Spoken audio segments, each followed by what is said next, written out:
नमस्कार दोस्तों, good evening. आप सभी का श्री कृष्णा क्लासेज के यूट्यूब चैनल पे हार्दिक स्वागत है। आज हम आप लोग के बीच में 2 दिन से मैं करंट अफेयर आपको नहीं दे पा रहा था, तो मैंने सारे प्रश्नों को एकत्रित करके इस वीडियो में दे रहा हूँ। आप लोग पूरा वीडियो देखिएगा और वीडियो पसंद आए तो लाइक और शेयर करिएगा। यदि चैनल पर नए हैं तो चैनल को सब्सक्राइब करिएगा। चलिए शुरू करते हैं इस वीडियो को एक मोटिवेशन कोट के साथ। आज का मोटिवेशन कोट है, अपने जीवन का लक्ष्य निर्धारित करो और सभी दूसरों विचारों को अपने दिमाग से निकाल दो। यही सफलता का एक सही पूंजी है।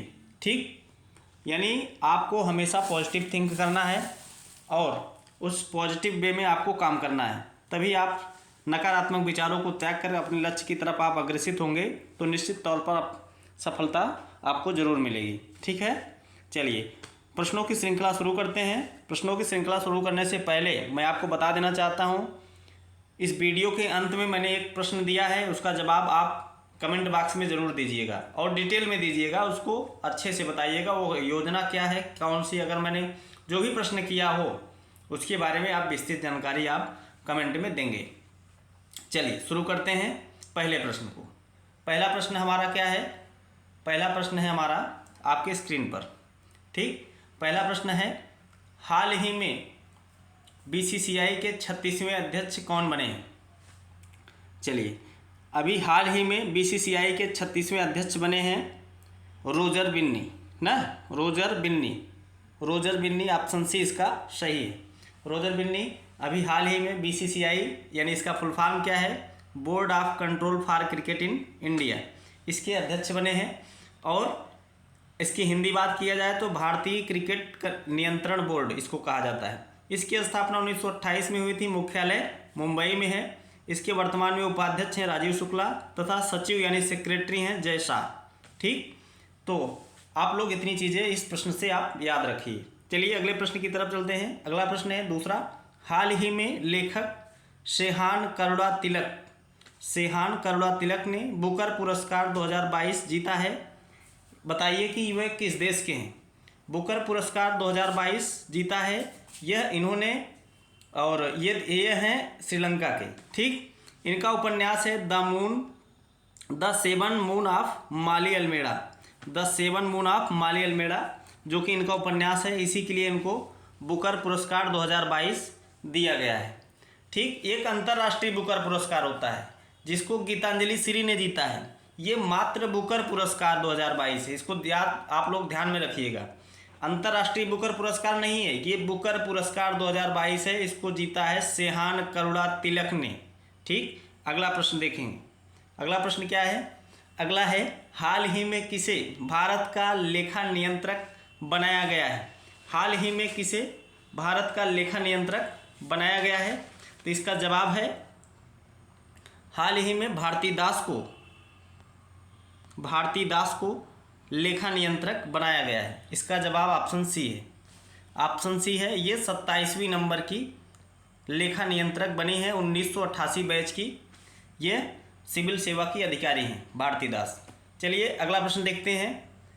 और निधि छिब्बर के बारे में जानते रहिए कि ये सीबीएसई की वर्तमान में चेयरमैन है, सीबीएसई की अध्यक्ष हैं निधि छिब्बर। ठीक, अगला प्रश्न है चौथा, हाल ही में कौन स्वीडन की सबसे कम उम्र की जलवायु परिवर्तन मंत्री बनी है?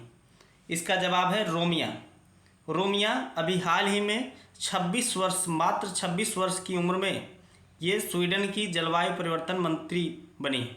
26 वर्ष की उम्र में, मात्र 26 वर्ष की उम्र में यह स्वीडन की जलवायु परिवर्तन मंत्री बनी है। और अभी हाल ही में स्वीडन के नए जो है प्रधानमंत्री भी बने हैं, ज़रा उनका भी नाम हम लोग देख लेंगे। उनका नाम क्या है? अभी हाल ही में जो नए प्रधानमंत्री बने हैं उनका नाम है उल्फ क्रिस्टर्सन। लिखिएगा, उल्फ क्रिस्टर्सन।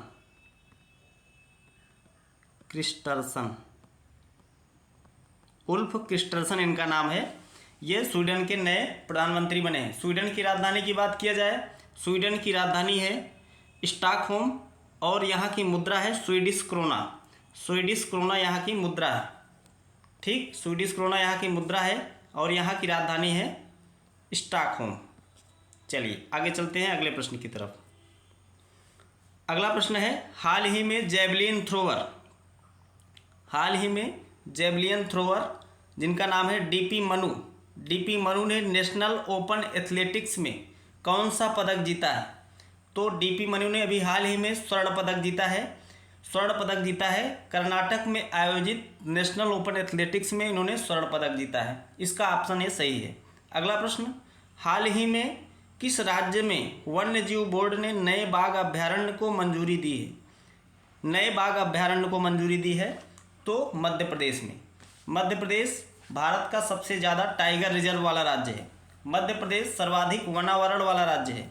मध्य प्रदेश के सीएम हैं शिवराज सिंह चौहान। यहाँ के गवर्नर हैं मंगू भाई छगन भाई पटेल। इन सब चीज़ों को आप लोग नोट करते रहिए जो मेरे द्वारा बोले जा रहे हैं। आप लोग इतनी बातें ध्यान में रखिए, जो मेरे द्वारा लिखे तो गए हैं जो भी, लेकिन जो बोले जा रहे हैं उनको भी आप लोग नोट डाउन करते रहिए। चलिए अगले प्रश्न की तरफ चलते हैं। अगला प्रश्न है, हाल ही में सिंधिया संग्रहालय ग्वालियर में गाथा स्वराज गैलरी का उद्घाटन किसने किया है? तो सिंधिया संग्रहालय ग्वालियर में स्थित है। यहाँ पर वीर मराठाओं की गैलरी का मतलब उनकी गाथा का वर्णन किया गया है, उनके इतिहास को दर्शाया गया है। एक गैलरी का उद्घाटन अमित शाह जी के द्वारा किया गया है। अपने गृह मंत्री अमित शाह जी के द्वारा इसका उद्घाटन किया गया है ग्वालियर मध्य प्रदेश में। चलिए अगले प्रश्न की तरफ चलते हैं। अगला है, हाल ही में 2023 एशियन फुटबॉल टूर्नामेंट की मेज़बानी कौन सा देश करेगा? 2023 का एशियन फुटबॉल टूर्नामेंट की मेज़बानी कतर करेगा। कतर की राजधानी दोहा है। यहाँ की मुद्रा है कतरी रियाल। ठीक, कतरी रियाल यहाँ की मुद्रा है। यहाँ के पीएम हैं खालिद बिन खलीफा यहाँ के पीएम। ठीक, और एक बात आप लोग याद रखिएगा, अभी हाल ही में फीफा वर्ल्ड होना है 2022 में। फीफा वर्ल्ड की मेज़बानी भी कतर कर रहा है। कतर दोहा में आयोजित किया जाएगा फीफा वर्ल्ड कप 2022। अगला प्रश्न चलते हैं। अगला प्रश्न है, हाल ही में कति बिहू नामक त्यौहार किस राज्य में मनाया गया? तो अभी हाल ही में 18 तारीख को वहाँ पर असम में मनाया गया कति बिहू नामक त्यौहार। यह फसलों की कटाई के उपरांत मनाया जाने वाला त्यौहार है जो कि असम के लोगों के द्वारा मनाया जाता है। असम की राजधानी दिसपुर है। असम के सीएम हैं हेमंता बिस्वा शर्मा। असम के गवर्नर हैं बनवारी लाल पुरोहित। असम में दुनिया का सबसे बड़ा नदी द्वीप है जो कि माजुली नदी द्वीप है, असम में स्थित है। ठीक, ब्रह्मपुत्र नदी पर। असम में नेशनल पार्क बताएं आपको। असम में असम में Kaziranga national park, Nameri national park, Dibrugarh national park, Dihang Patkai national park, Raimona national park, orang national park. Orang national park अभी हाल ही में इसको अंतर्राष्ट्रीय रेंजर पुरस्कार मिला है। ओरंग नेशनल पार्क को अभी हाल ही में अंतर्राष्ट्रीय रेंजर पुरस्कार मिला है। और जो कि अभी काजीरंगा नेशनल पार्क है जो कि एक सींग वाले गैंडा के लिए फेमस है। इसको सैटेलाइट फ़ोन से कनेक्ट होने वाला भारत का एकमात्र नेशनल पार्क है आपका काजीरंगा नेशनल पार्क। अगले प्रश्न की तरफ चले। हाल ही में किस राज्य के मुख्यमंत्री ने राज्य के पहले अंग्रेजी मीडियम विद्यालय का उद्घाटन किया है? तो अभी हाल ही में त्रिपुरा के मुख्यमंत्री जिनका नाम है माणिक शाह के द्वारा पहले अंग्रेजी मीडियम विद्यालय का उद्घाटन किया गया है त्रिपुरा के अंदर। ठीक, त्रिपुरा के अंदर इसका उद्घाटन किया गया है माणिक शाह के द्वारा। चलिए और मैं बताऊं आपको, त्रिपुरा में अन्न लर्न योजना चलाई गई थी। अन्न लर्न योजना किस राज्य में चलाई गई? त्रिपुरा में चलाई गई। त्रिपुरा को त्रिपुरा क्यों कहा जाता है? क्योंकि त्रिधनपुरा यानी पुरा मतलब होता है क्षेत्र। ये 3 क्षेत्रों से तीनों तरफ से जो है बांग्लादेश से घिरा है, इसीलिए इसको त्रिपुरा बोला जाता है। चलिए अगले प्रश्न की तरफ चलते हैं। अगला प्रश्न है, हाल ही में किस राज्य की हैदराबादी हलीम को जीआई टैग मिला है? हाल ही में किस राज्य के हैदराबादी हलीम को जीआई टैग मिला है? तो इसका जवाब है, देखिए तेलंगाना की राजधानी है हैदराबाद। ठीक, तेलंगाना की राजधानी है हैदराबाद। इसी को भी यहीं पर एक फेमस डिश है हैदराबादी हलीम, इसको जीआई टैग मिला है। जीआई टैग किसके द्वारा दिया जाता है? यह वाणिज्य मंत्रालय के द्वारा दिया जाता है। जीआई टैग अधिनियम 1999 में आया था। पहली बार दार्जिलिंग की चाय को 2004 में जीआई टैग दिया गया था। जीआई टैग का फुल फॉर्म होता है जियोग्राफिकल इंडिकेशन। यह किसी विशेष क्षेत्र में फेमस उत्पाद का सूचक होता है, उसको प्रमाण पत्र दिया जाता है। यह 10 वर्षों के लिए प्रमाणित किया जाता है। ठीक, इतनी चीज़ें आप लोग ध्यान में रखिए। अगला प्रश्न चलें, अगले प्रश्न की तरफ। हाल ही में किस राज्य ने संविदा भर्ती को समाप्त कर दिया है? तो भी हाल ही में उड़ीसा ने संविदा भर्ती को समाप्त कर दिया है। उड़ीसा राज्य ने संविदा भर्ती को समाप्त करके परमानेंट जॉब देने का काम वहाँ पर किया है। अभी लगभग 57,000 लोगों को वहाँ पर परमानेंट किया गया है और संविदा भर्ती को बिल्कुल समाप्त कर दिया गया है। पहला राज्य बन गया है उड़ीसा। उड़ीसा के सीएम है नवीन पटनायक। यहाँ के गवर्नर हैं प्रोफेसर गणेशी लाल। यहाँ पर एक फेमस झील है जिसका नाम है चिल्का झील, जो भारत की सबसे बड़ी खारे पानी की झील है। यहीं पर लिंगराज मंदिर है, पुरी जगन्नाथ का मंदिर है, कोणार्क का सूर्य मंदिर है। ठीक, इतनी चीज़ें आप लोग उड़ीसा से याद रखिए। चलिए आगे बढ़ते हैं अगले प्रश्न की तरफ। अगला प्रश्न है, हाल ही में बंधन बैंक के ब्रांड एम्बेसडर कौन बने हैं? हाल ही में बंधन बैंक के ब्रांड एम्बेसडर बने हैं सौरभ गांगुली। सौरभ गांगुली जो कि पूर्व में अभी हाल ही में इनको बीसीसीआई के अध्यक्ष से हटाया गया और इनकी जगह पर रोजर बिन्नी को नियुक्त किया गया है और ये बन गए हैं ब्रांड एम्बेसडर बंधन बैंक के ना। अगर बात करें हम बंधन बैंक की स्थापना 2001 में हुई थी। बंधन बैंक की स्थापना कब हुई थी? 2001 में हुई थी। इसका मुख्यालय कोलकाता में है। इसके सीईओ हैं चंद्रशेखर घोष और इसके वर्तमान में अध्यक्ष हैं अनूप कुमार सिन्हा। ठीक, बंधन बैंक के सीईओ हैं चंद्रशेखर घोष और अध्यक्ष हैं अनूप कुमार सिन्हा। ठीक, स्थापना 2001, मुख्यालय कोलकाता में। अगला प्रश्न है, हाल ही में महिला एशिया T20 कप, T20 यहाँ पर होना चाहिए था, T20 महिला एशिया कप T20 का खिताब किसने जीता है?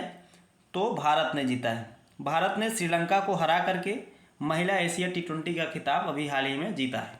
अगला प्रश्न है, हाल ही में 2022 में जल जीवन मिशन का लक्ष्य प्राप्त करने वाला एकमात्र राज्य कौन सा बना है?